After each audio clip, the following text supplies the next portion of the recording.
সকালে আজকে ফাঁকিবাজি করে নাস্তা বানালাম। কিভাবে সকালে ফাঁকিবাজি করে নাস্তা বানালাম চলেন রান্নাঘরে গিয়ে আপনাদের দেখাই।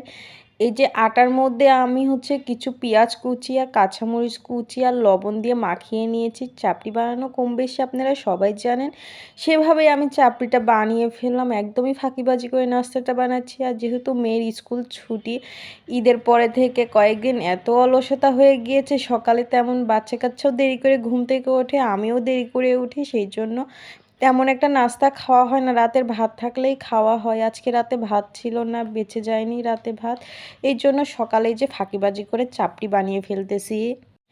স্কুল না থাকায় অনেক কয়েকদিনই তো রেস্ট পেলাম, কালকে থেকে আবার স্কুল শুরু হয়ে যাবে। আর এই যে ছেলে মেয়ে কিন্তু ঘুমাচ্ছিলই, আমি এই যে সকালে ফাঁকিবাজি করে নাস্তাটা বানিয়ে ফেলতেছিলাম।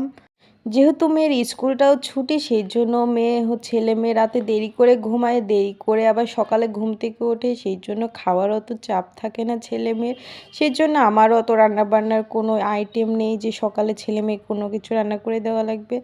ভালো কিছু এই যে ঝটপট করে ছেলে মেয়েকে চাপটি বানিয়ে দিয়েছিলাম। আর চাপটি ভাজতে ভাজতে কিন্তু ছেলে মেয়েও উঠে গিয়েছিল।